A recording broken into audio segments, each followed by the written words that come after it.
kwata-kwata ba ni bace a ransa.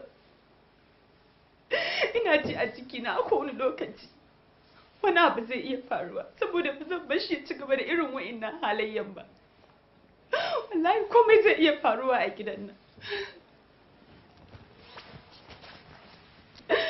Ki koma gidan mijinki ki ci gaba da zama.